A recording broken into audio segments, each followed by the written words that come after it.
I'm currently in the town of Giang, about to start one of the most epic bucket list activities, adventures of my life. Town of Giang is also known as the jumping off point for those of us who are doing the Giang loop.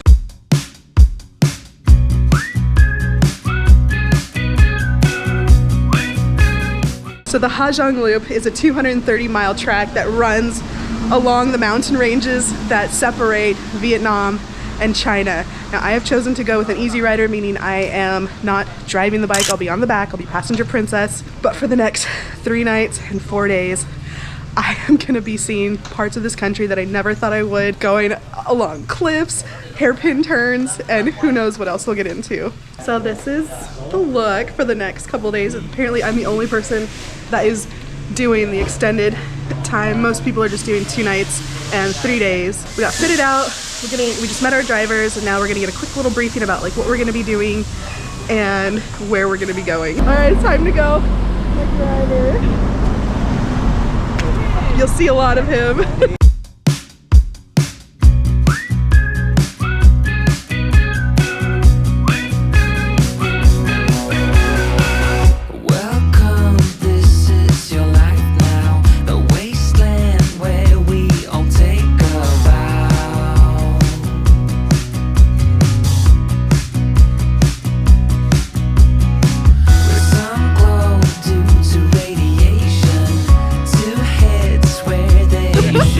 Stopped at our first viewpoint. I can't really narrate where we're on the bike. It's such a different world up here. You think you go up in the mountains, you think in like evergreens, or at least I am, that's what my world is. But out here there's like banana trees, papaya trees, there's all sorts of tropical trees and palm trees. This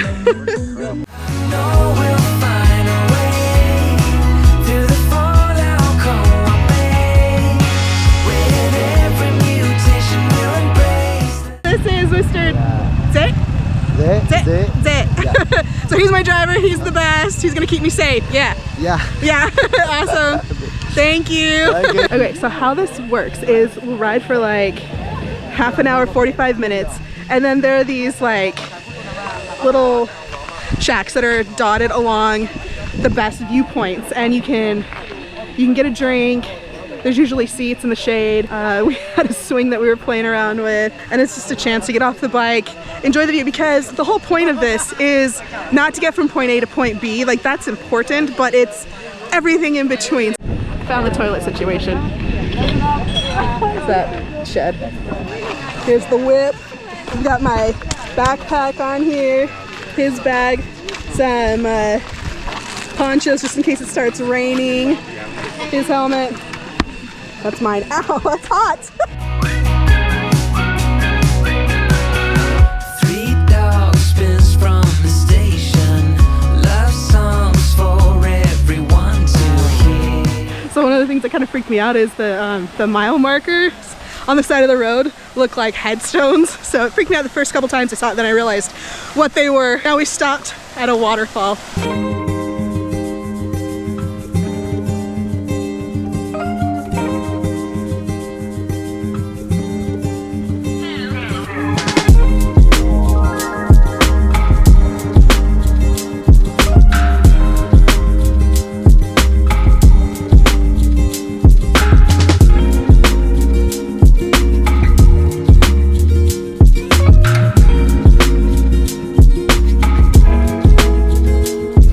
So after a beautiful descent where my ears popped, we had like a 10% downgrade for over a kilometer, we have arrived at a little place for lunch, which was included.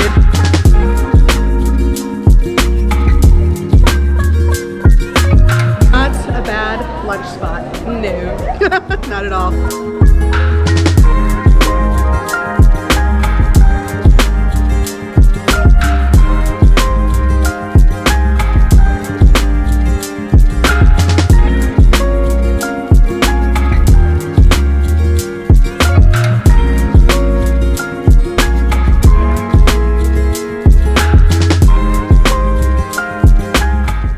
That stretch of the road was so crazy. One of the bikes ended up getting a flat. I thought it was going to be ours because we have the most weight on the back. You got it, you got it, you got it. You guys are awesome. Okay. Remember, we're family, it's all good.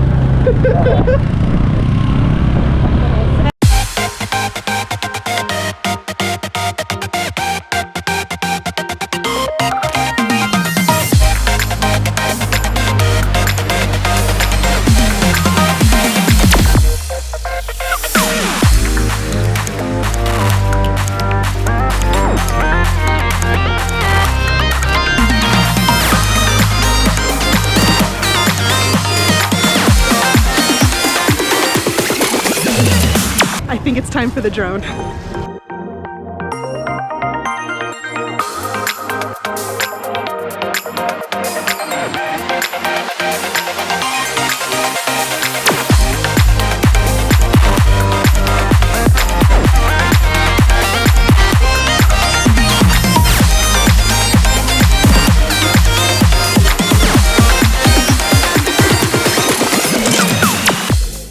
There's no words to describe this, and we're just sitting here bonding. There's 7 of us in our group, and then there's another group of 5 Spaniards that are driving themselves, and it's really fun. Oh, what are these? Plum. That's Plum? Shower. Shower? Yeah. Shower. Oh, my guy. Yeah.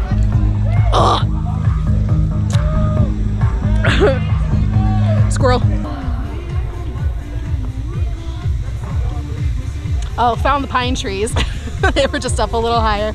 The girls in our group is from Switzerland, and she says that it reminds her a lot of like the Alps in Switzerland, so that's kind of exciting.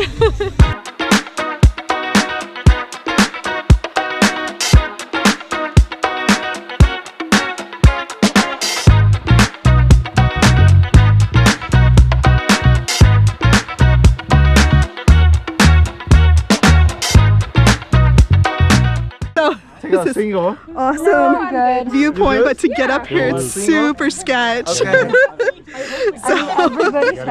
don't know if you can see like how crazy that is. Because we're pretty much on top of Vietnam right now. Yeah, this is crazy. The most crazy views. The craziest view I've ever seen. That's where we were, right there. Yeah, it doesn't look too scary, but it was terrifying. Yeah. Oh, I'm getting burned, so I'm gonna put on my hoodie.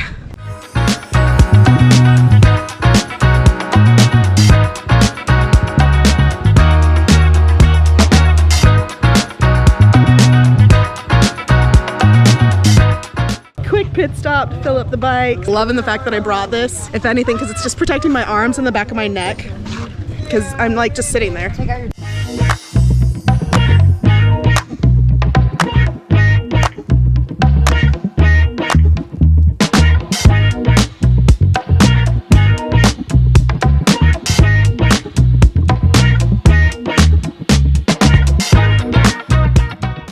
So we dropped our stuff off at our homestay. Now we're walking up to a waterfall.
Good morning from northern Vietnam. It is a beautiful day. It's day 2 of the Ha Giang Loop, and I thought today I would answer some of the biggest questions I've gotten when I talk about going on this trip. So the first question that I get asked a lot is, how did I know about this? Just stop and think, you know, how do we learn about anything in life, really? You talk to people, you learn information. When I knew that I was coming out here to Vietnam, I wanted to have like a penultimate like bucket list adventure. And I started reading about this thing called the Ha Giang Loop that a lot of travelers were doing. So I just started Googling, reading blogs, watching videos, talking to people that have been traveling for a long time, asking them if they've done it. Almost everyone that I've talked to that has been to Vietnam has either done it or has had it on their bucket list and have wanted to do it as well. That's how I found out about it, and that is how it came to be on my bucket list.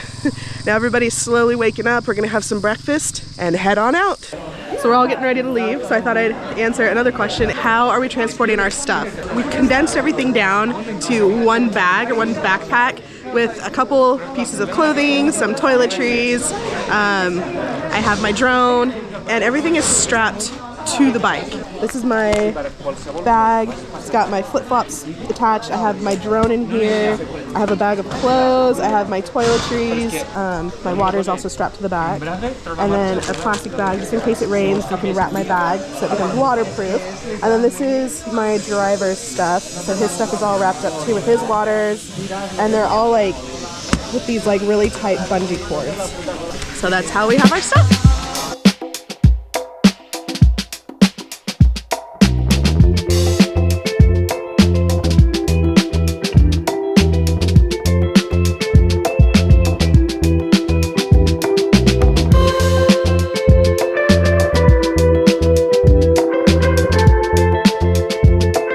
Another question that I get asked a lot is, do we just do the whole drive and not stop? No, so we'll ride for like anywhere between 15 and 45 minutes depending on where we are, and then we'll stop at either an epic viewpoint or like a rest area where there's like shade, there's seats, there's drinks. So right now we just drove to the top of a mountain, and like that's the valley that we came from, and it's pretty funny because like all of our ears are popping. Yeah, no, so we have plenty of stops, and I think if we needed to stop even soon or like more frequent, we'd be able to.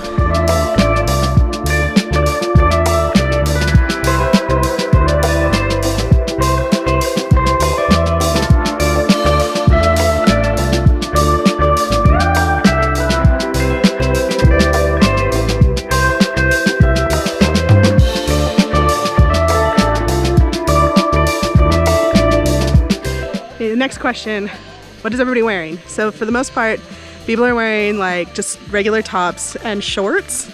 I am wearing my capris, just, oh, I got a bug on me, to keep my thighs from getting sunburnt, because I learned in Thailand that when I ride a motorbike, my thighs will get burnt just because they're just sitting there, and I don't want to keep having to put sunscreen on and like cake that on.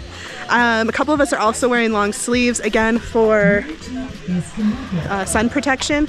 When I ride, I put my hoodie up because I want to get the back of my neck covered because it did get a little burned yesterday. And that's pretty much it. The whole point is to travel light. So I didn't pack any changes of pants, so I'm gonna wear the same capris the entire time. Don't need a whole lot to ride the Ha Giang Loop.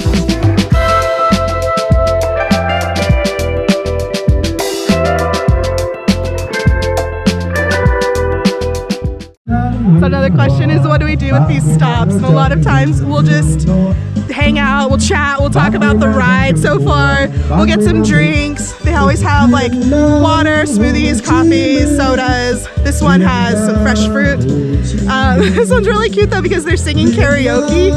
Karaoke's huge out here. We did karaoke last night, it was kind of crazy. But this one song started playing, it's like a very oompa oompa, you can kind of hear it. And I was like, wow, this sounds like communist propaganda music. And everyone was like, no, it just sounds like a march. And I'm like, well, it's kind of like what they are. And then he starts singing like every now and then we'll hear him say Ho Chi Minh, which was a ruler back in the 70s, very revered here. So it's just kind of funny.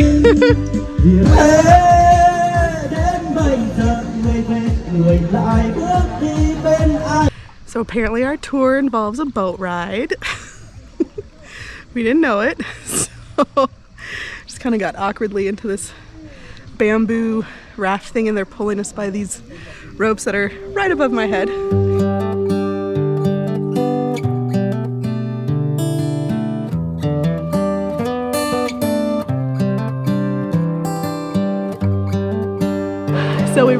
to this cave where everybody's cliff jumping. You can see how dirty I am from the ride. Oh, this is what the raft looks like. So I thought I would answer another question, which is how much is this costing? There are a couple of options. You can do the 2-night, 3-day option, which costs about 165 US. I'm doing the 3-night, 4-day option, which costs roughly $200 US. Now this is pretty much all inclusive. It includes transportation to the city of Giang, to whatever hostel you're booked with, and then transportation on the bike, fuel, your rider or your driver,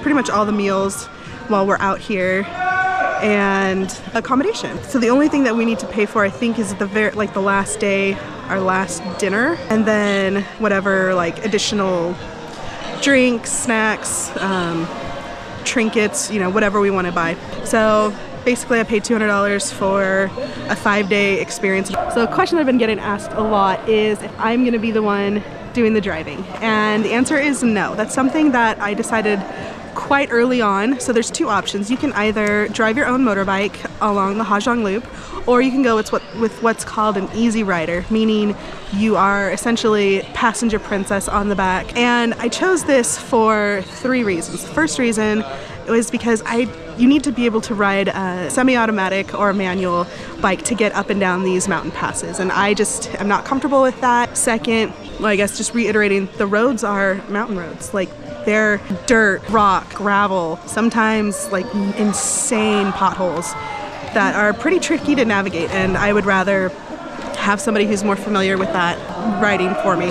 Third reason is because, you know, I've ridden motorbikes in Southeast Asia before. I know how much concentration it takes to stay safe, and I wanted to really enjoy this trip. I really wanted to enjoy the scenery and take it all in, and so I knew that if I could just be on the back, I wouldn't have to worry about that. I could take all the pictures, I could just soak it in, I could be in the moment. Now that I am on day 2, I am so glad that I made that decision.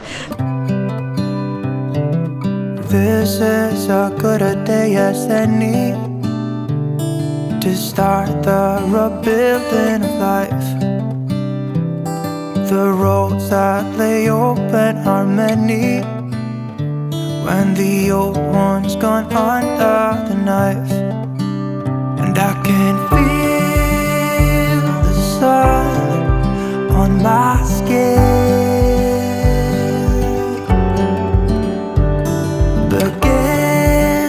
You might not be able to hear me very well because I'm literally on the side of a mountain and it's super windy, but that's China.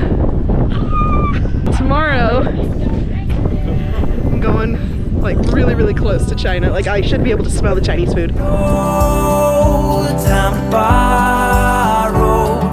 Today is a good day to live.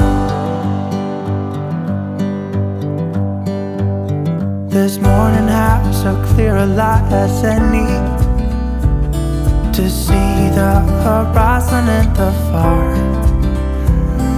Excuses were 2 for a penny, but they've all gone out the window of this car. And when I feel the wind. It's our last stop before our homestay, so I thought I'd answer another question, which is how did I book this trip?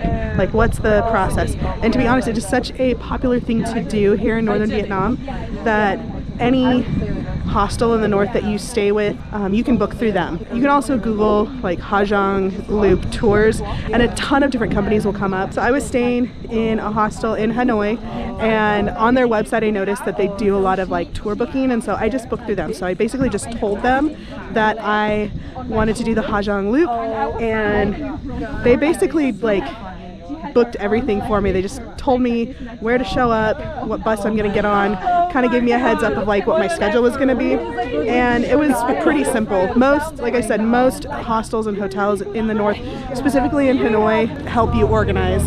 And there are so many different options. You really just have to figure out which one is going to be the best match for you. There's really two types. There's the big party one, so that's going to be with a lot of different people. It usually caters to a younger crowd that's going to be out partying every night after your motorbiking. And then the group that I'm doing with, it's a small group.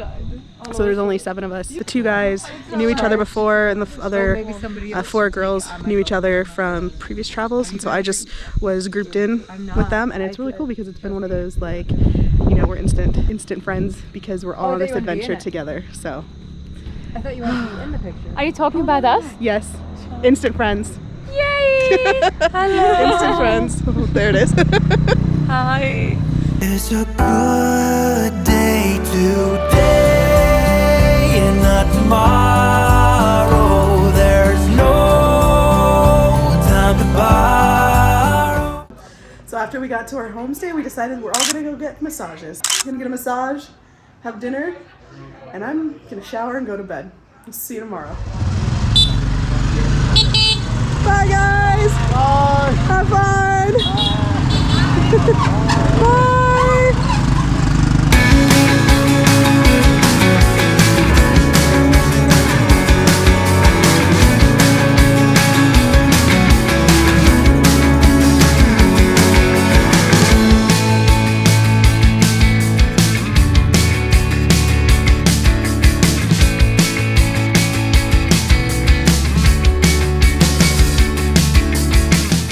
That's China. Splintered off from the main group. Okay, yeah. They're climbing to the roof of this bar that is literally on the side of the mountain, looking at China with some binoculars. China! China! Oh my gosh. So crazy to think like how close we are to the border. It's my driver. It's one of those things where you're so close to a border that really doesn't have a distinctive, at least where I'm at, doesn't have a visible distinctive like change in between the two cultures. It's kind of interesting when you get outside of like the major metropolitan areas, you don't have that distinct divide like at border control and stuff. So it's just a really interesting thing to think about. You can kind of see the houses that are literally like on the cliff. There's nothing below them. It's such a different world out here. You know, when we were driving up here, passing, you know, houses that were kind of scattered, school kids walking home or walking somewhere, and along the sides of these cliffs, these dangerous roads that really wouldn't exist back home.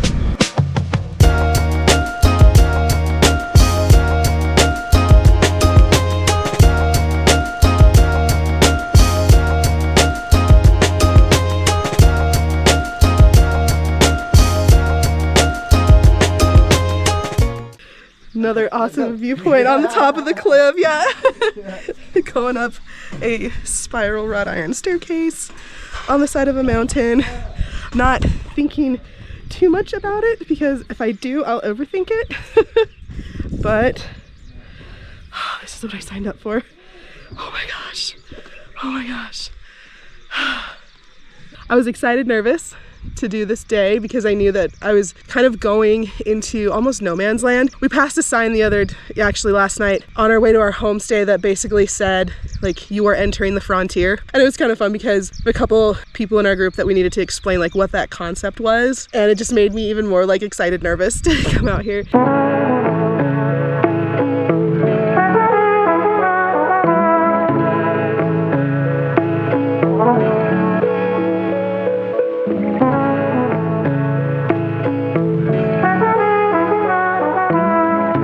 So the only real like problem or issue with me being by myself is I usually don't need a lot of time at these like stops to like, I can sit and enjoy, but I want to make sure that I give my driver enough time off the bike, enough rest time for him to have a smoke break, get in the shade or whatever. So it's gonna be really interesting to like manage my time that way. Time to go back down these terrible stairs.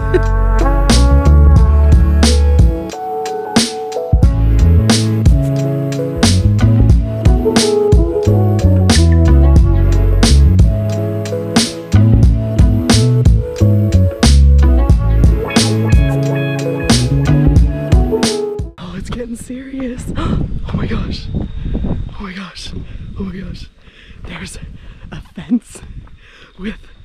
building on the other side and Chinese letters. So this fence is the border with China. Then you have a little bit of no man's land and then a fence with barbed wire and a building with Chinese on it. This is literally the border with China. So I know that was a little bit random. So let me explain a little bit. So we're driving up and I know that there is a flagpole marker very close to the border. It's not immediately on the border, but it's right, like right there. And then we pull off to this like little shack, I guess. It's one of the little stops. And my guide points and he says, China. And I look over and there's a building just on the other side of a fence with barbed wire that has the Chinese language and a Chinese flag on top. And I was like, oh my gosh, we're literally like right here. We were hugging it. And then there was a sign that said border belt. Fun little side quest. We're still gonna go up to the flagpole because it is a beautiful location. I mean, there's no like viewpoint from here. So I'm not sure if I showed you what these like rest stop areas look like. So let me show you. They're all pretty similar in what they have, but obviously they're going to be different because they're all locally owned and operated. But each location will have some kind of like shaded area. Some of them are bigger, like this one is pretty massive. They always have a toilet of some kind. I've actually been pretty surprised. The last couple ones have been Western style toilets with toilet paper.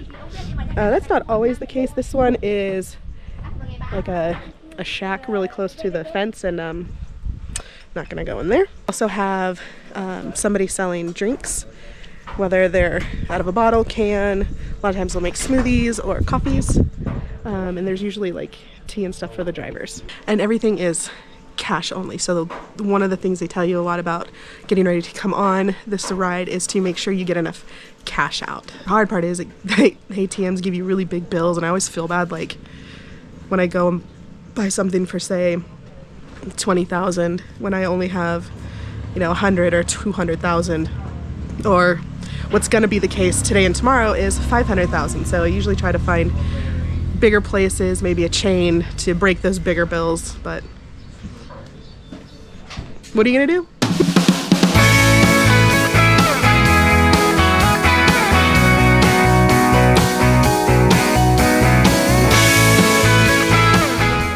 So we found the viewpoint, the flagpole. It's quite a hike up to it though.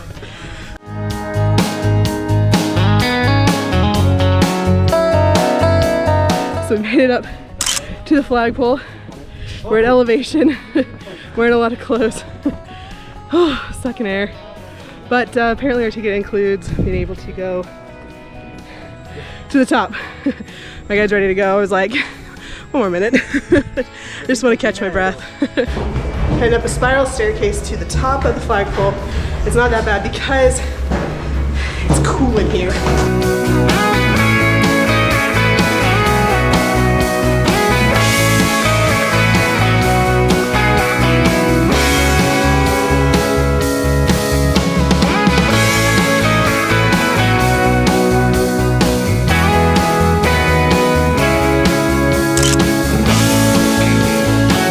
See China, see Vietnam. This is awesome. Cool part is like our entire journey up here was beautiful.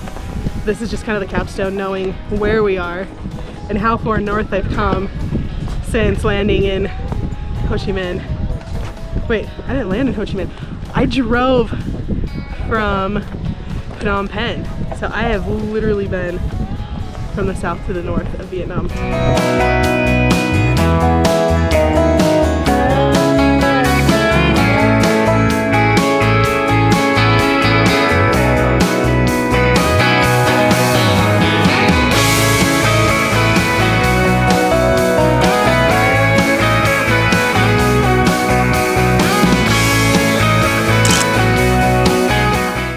We just stopped at our lunch break, and it's kind of nice because it's not super crowded yet. I don't know how crowded it's gonna be, but it's really fun to be able to go back in the kitchen and watch them cook, knowing that it's fresh. And it's gonna be nice just to sit for a little bit and relax. This is what typical food looks like. So it's chicken, got some, I don't know what that is, greens, some garlic chili oil, roasted peanuts, it's an omelet, and some fried spring rolls. And he brought me more. I've got rice, some beef, looks like there's a soup in there, and some pork. So as you can see from the terrible lighting and the lovely bug net, I am no longer on the road. I am actually in my very last homestay. My battery died because I don't have a real case for it. I use a sock really just to protect the lens, and I should probably get an actual case so that I don't actually turn it on and leave it running, which is kind of what happened, and it's kind of happened before. You think I would learn, but sure didn't. The last half of the ride was amazing. Because I opted for the 4 days, I got to go on a different route than the other group, in addition to going to all the other fun places. But it also meant that we were up in the mountains. Like, we were on like designated walking paths, not the nice roads that all the cars drive on, that all the bikes drive on. So I was having to hold on for dear life as we're going up and down these mountains. Half the roads were dirt, the other half were sometimes fully paved, but a lot of the time they had big gashes in it. I'm just gonna keep it real, my bum is very sore, and it's from the constant like bumping up and down on the bumpy roads. I am in my own room tonight. It's literally a mattress on a floor. My door only opens halfway. The one charger is like super high up on the wall, and so my phone is kind of like like tucked behind the cables. This part of Vietnam is comprised of dozens of local tribes and villages, all with different ethnic backgrounds, and so to learn a little bit more about that has been really special. It did have, at one of the viewpoints, I was kind of having some ethical issues because of what was going on there. And I'm not gonna say what's right or wrong, I'm not gonna elaborate too much other than I do have a difficult time when children are put on display for photo opportunities for tourists. Now, I'm all about learning a little bit more if there's like a workshop or if they're doing something like some kind of craft. Like my group went to a different village and they learned a little bit about weaving and braiding, and so they got to interact with the women of that tribe in a more, in my opinion, a more ethical way. This one, when we pulled up and there were so many motorbikes, and I just looked over and these beautiful girls, like little girls from this one particular mountain tribe were just completely dolled up and just standing there in like traditional dress, waiting for people to come to take their pictures. And I took a quick look, and then I ended up climbing the mountain a little bit and just kind of like sat up there just to kind of look out at the view, and really got lost in my thoughts for a little bit. And I obviously did not take pictures of the kids. I did take a big like overview shot that I'll put in right now just so you can kind of see like the setup. But it's not like that's the village where they live. It was literally a building for like souvenirs and drinks, and they added a couple like little shacks for more souvenirs. I was having a hard time with it. Again, it's not right or wrong, it's just my personal opinion, and it's those kind of things that I think make me a better traveler because I stop and I think about things. Not that I'm saying that I'm better than other people, just better than a better version of a traveler that I used to be. Last day on the Ha Giang Loop, and it's a cold and misty one. It rained last night. I'm ready.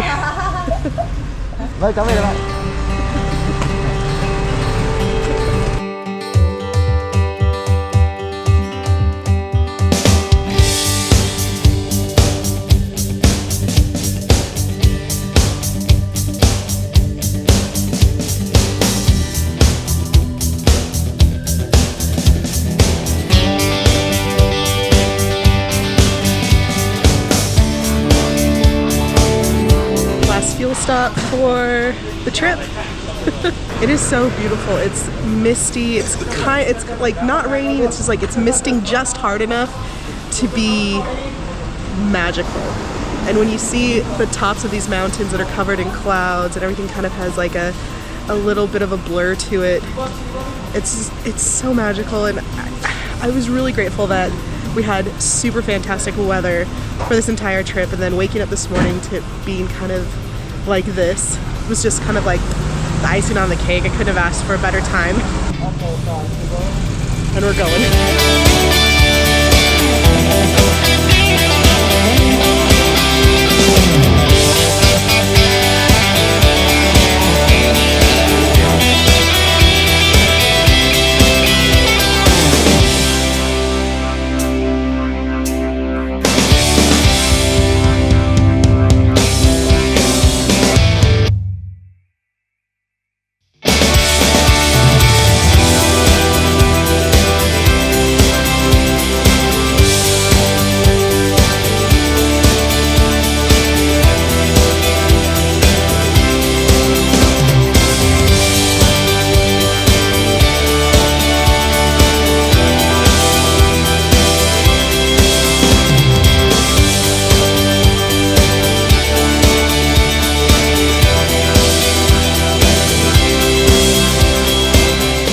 So now we're at this really cool like village museum.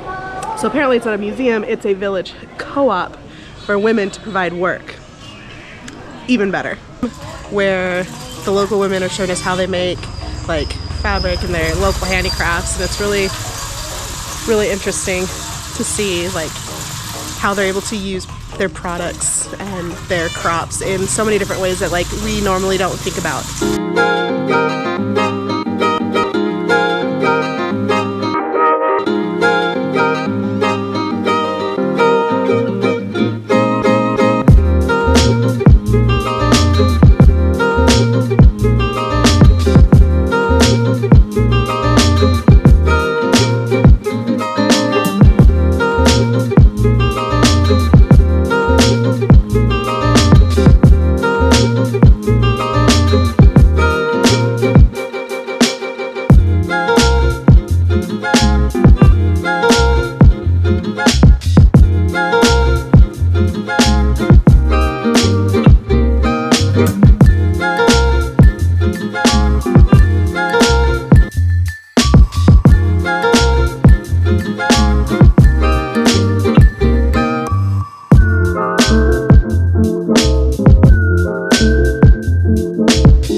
Last lunch on the loop, we came to this cute little place in this beautiful little town.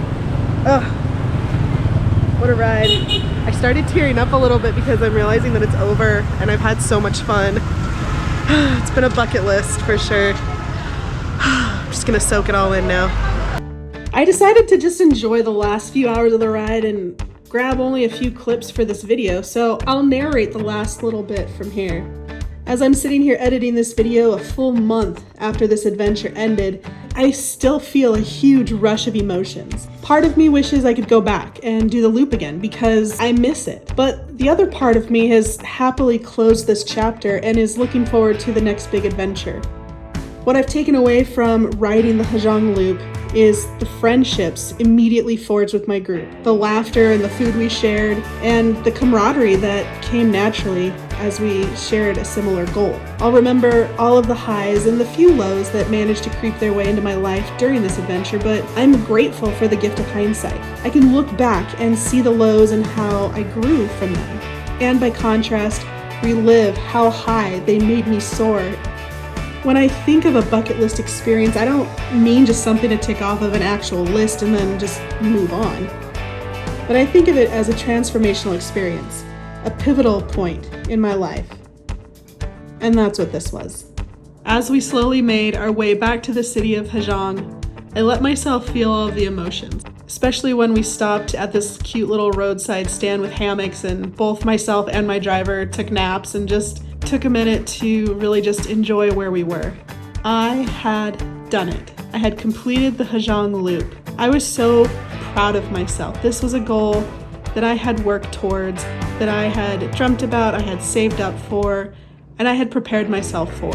It was kind of similar to when I went to sailing school, when I learned how to ride a motorbike, when I learned how to go scuba diving. I just felt really proud of myself. Here I was, a girl from Southern California, transplanted to Utah, now on the other side of the world on the back of a motorbike in the mountains separating Vietnam and China. Dude, what a rush. It was at this point of the ride that I also started to feel that I was ready to leave Southeast Asia. I had a few more days left in Hanoi before I needed to figure out where I was going after that. What I didn't realize was that I'd be heading to Hawaii, but that'll be explained after my Hanoi video.